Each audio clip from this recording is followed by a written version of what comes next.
Chapter 15: Biological Existence, Evolution, and Extinction. Nothing in biology makes sense except in the light of evolution. Theodosius Dobzhansky. Every entity changes over time.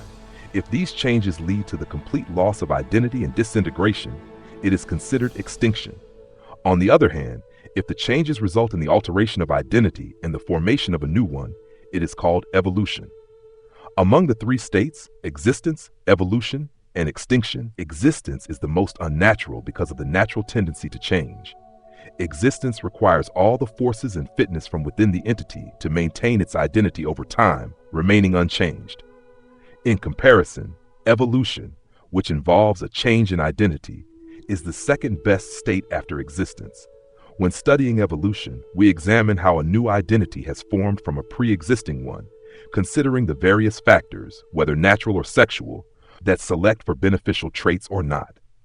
Put simply, evolution is the story of how an identity of a propagating entity has come into existence and what it could become in the future. Evolution is the study of the history of how a species came to be, and extinction is the study of how a species will disappear. Every phenomenon of being is in existence. It is too late and ridiculous to come up with a new subject name, existential biology. It is far too challenging to get out of the shadows of the glorious evolutionary biology. Moreover, philosophy sucked the marrow out of the word existence. Existence. As they unfold, the laws of biological existence reflect the principles governing the persistence and propagation of life forms across the fabric of time and space. All the laws of biological existence are in light of the inevitable competition that would emerge due to either the exhaustion of one or more resources or the huge number of competitors, which is often the case. Each entity should compete for energy, space, and matter at the given time. The more an identity is represented through entities, the longer its existence, assuming a constancy in death. The law of fitness, Darwin's survival of the fittest, is really a special case of a more general law of survival of the stable. Richard Dawkins.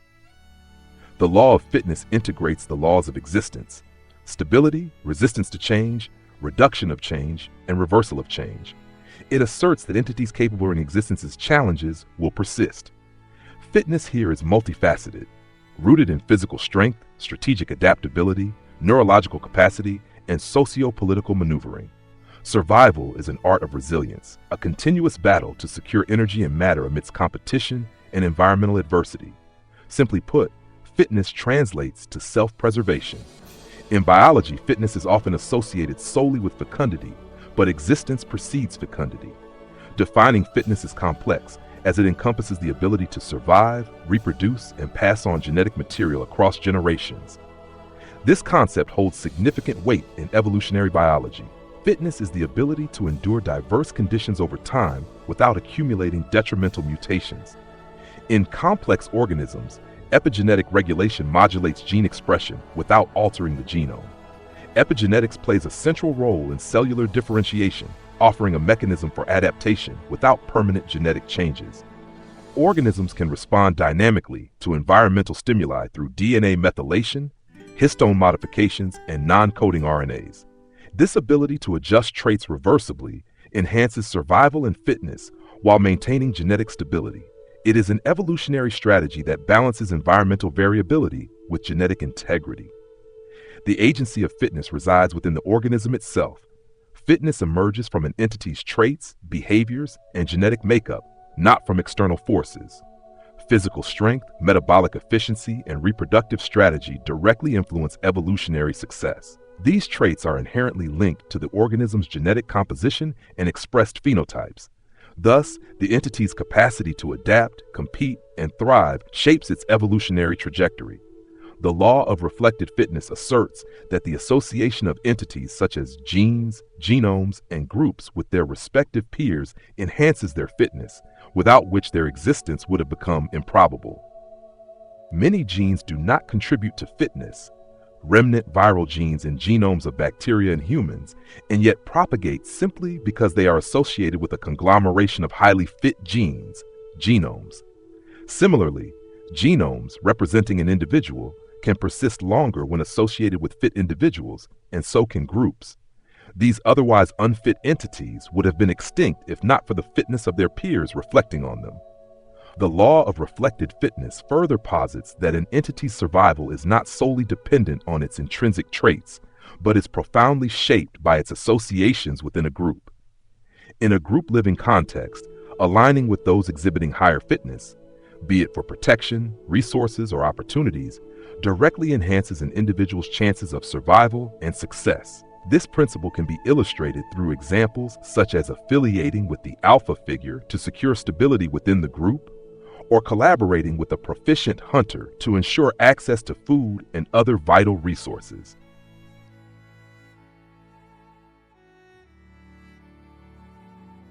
The law of perpetual fecundity. The law of perpetual fecundity is the law of replacing an entity.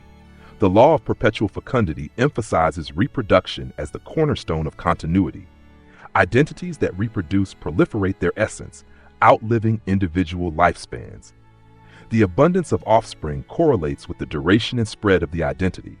Perpetual fecundity is the ability of a lineage to continue without being disrupted, which means that the offspring should be able and fertile to continue the lineage.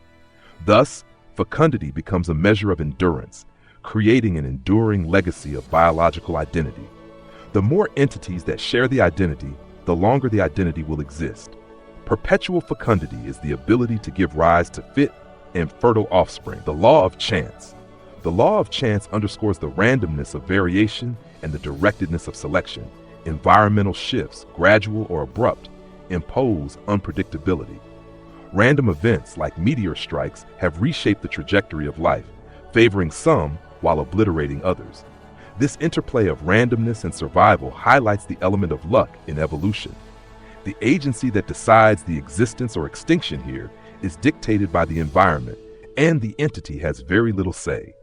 Chance can bring a novel species into existence or can cause extinction. Survival is not always determined by fitness. Chance plays a significant role. A strong and agile bird may still fall prey to the spider-tailed horned viper, mistaking its tail for food. Similarly, a swift and vigilant bird can be caught by a hawk during an unforeseen moment of vulnerability. Even well-hidden or camouflaged eggs in a nest may be discovered and consumed by a predator by sheer happenstance.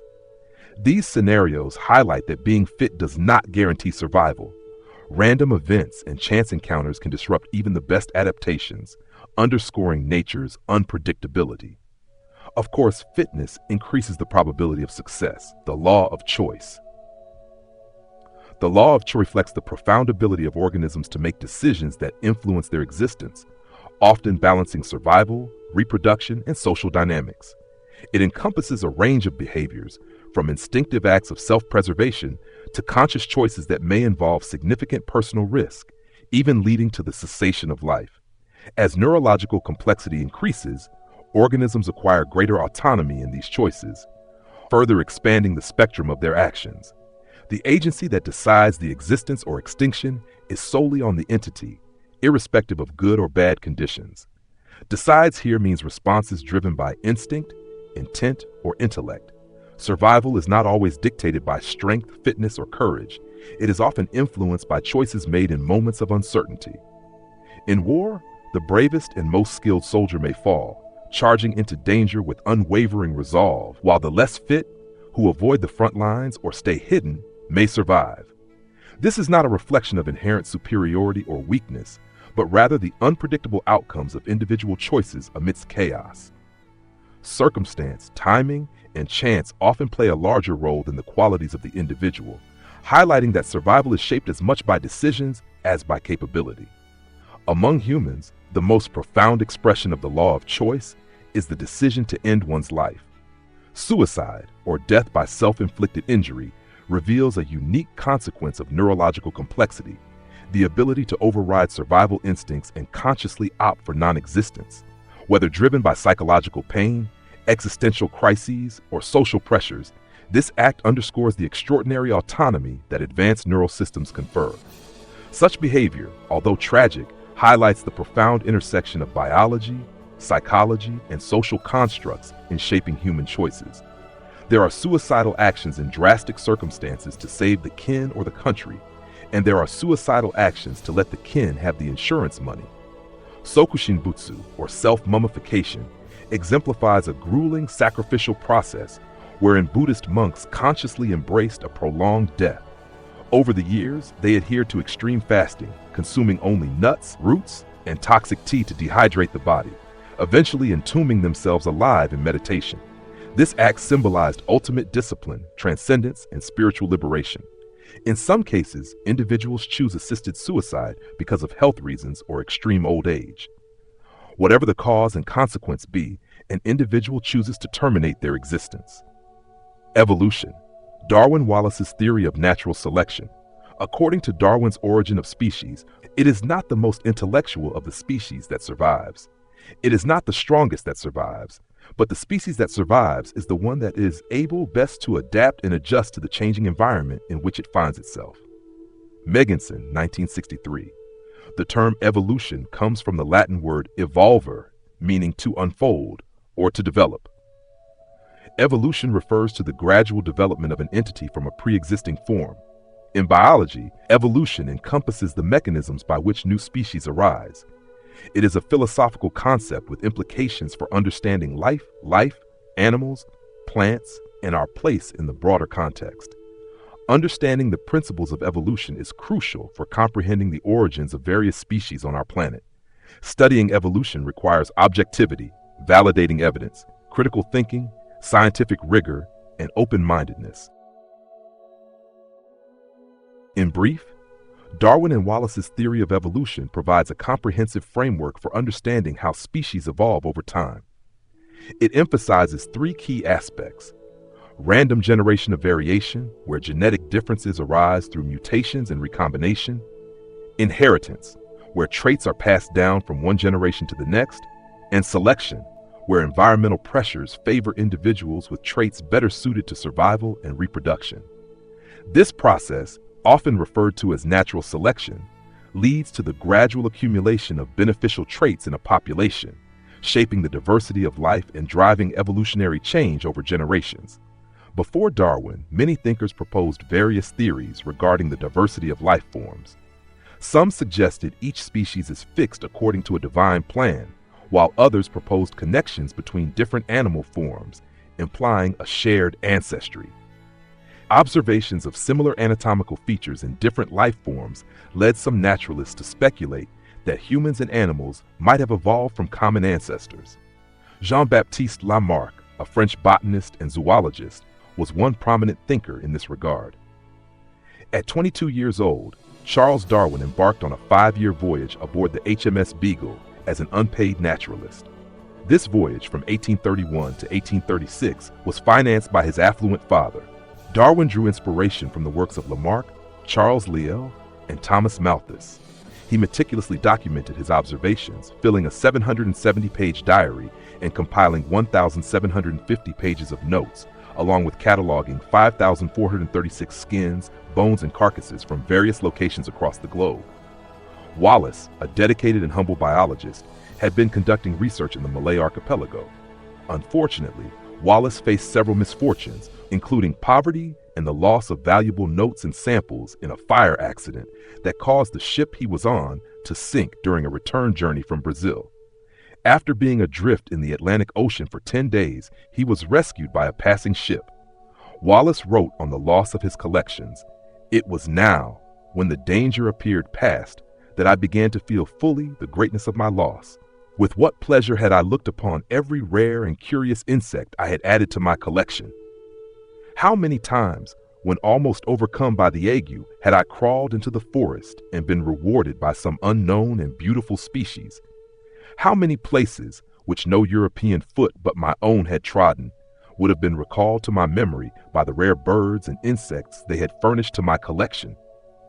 How many weary days and weeks had I passed, upheld only by the fond hope of bringing home many new and beautiful forms from those wild regions, every one of which would be endeared to me by the recollections they would call up, which should prove that I had not wasted the advantages I had enjoyed, and would give me occupation and amusement for many years to come. And now everything was gone, and I had not one specimen to illustrate the unknown lands I had trod, or to call back the recollection of the wild scenes I had beheld. But such regrets I knew were vain, and I tried to think as little as possible about what might have been, and to occupy myself with the state of things which actually existed. Beautiful language for a tragedy. Not many speak this way anymore. Wallace independently arrived at conclusions similar to Darwin's regarding the immense diversity of organisms. When Darwin learnt of Wallace's findings, it prompted him to hastily compile his own conclusions and write an abstract titled On the Origin of Species by Means of Natural Selection, or the Preservation of Favored Races in the Struggle for Life, in 1859, almost 20 years after completing his voyage. Their ideas were jointly presented on their behalf at a meeting of the Linnean Society of London on July 1st, 1858. Neither Darwin nor Wallace attended the meeting. Darwin was mourning the death of his son, and Wallace was in Malaysia. The event marked a significant moment in the history of science, as it publicly introduced the concept of natural selection. Wallace's work has complemented Darwin's work. Hence, it is justified to refer to it as the Darwin-Wallace theory of evolution. By your letter, and even still more by your paper in Annals, a year or more ago, I can plainly see that we have thought much alike and to a certain extent have come to similar conclusions. In regard to the paper in Annals, I agree to the truth of almost every word of your paper, and I dare say that you will agree with me that it is very rare to find oneself agreeing pretty closely with any theoretical paper, for it is lamentable how each man draws his own different conclusions from the very same fact. Alfred Russel Wallace to Darwin, the Malay Archipelago. I am intrigued by the stories and adventures of these people. Darwin, Wallace, Jane Goodall, Robert Sapolsky, Steve Irwin, and many others studied and made documentaries in tough terrains and deep seas. What is it that drives these individuals? Going out into the harsh wild and uncertainty during the prime time of their lives just to study wildlife and nature. Why endure so much pain and discomfort? They passionately and fearlessly explored, driven to uncover new things. Living in such conditions is different from choosing to venture there solely for the sake of studying. I personally am not as gutsy. I keenly observed macaques during the COVID-19 lockdown just because they came to my home every morning and put on a show. I would not dare venture into the wilds just to learn about macaques. Variation. The law of variation posits that variation is inevitable and random. The agency of inheritable variation is the entity. As discussed in the section on fitness, variance is the range or change of fitness. It could mean an increase or decrease in the degree or type of fitness. The unification of the works of Darwin, Mendel, and Weismann and modern genetics could best understand variations. Variation in living organisms is at the genetic level, which is the blueprint for the identity of each entity. Any change between the parent and the offspring at the genomic level is the variation. 1. Sequence changes, mutations. Mutations due to replication errors and damage. Sometimes, externals, such as physical or chemical mutagens, can also induce mutations. 2. Gene combinations, meiotic recombination. During meiosis, crossing over between homologous chromosomes creates new allele combinations, some from the maternal genome and others from the paternal set. 3. Chromosomal combinations, fertilization. Fertilization combines chromosomes from both parents, creating unique genetic identities. For instance, blending genes controlling traits like height and eye color in humans results in diverse phenotypes across offspring. 4. Horizontal gene transfer. Bacteria often acquire resistance genes from plasmids or transposons through conjugation, transformation, or transduction. An example is Escherichia coli acquiring a gene for beta-lactamase, conferring resistance to penicillin. Similarly, several viral genomes in humans are also. The human body is changing. Our dimensions and body types are quite different than they were 100 years ago, 200 years ago, 1,000 years ago. We have changed, and we continue to change. The human being is still evolving. In fact, every animal, every living thing is evolving. It is in a state of evolving. Evolving doesn't necessarily mean getting better, by the way. Evolving just means to unfold, to change over time. In all animals, every living thing changes over time. In a lecture on animal behavior by Prof. Sir James Lee, 2009.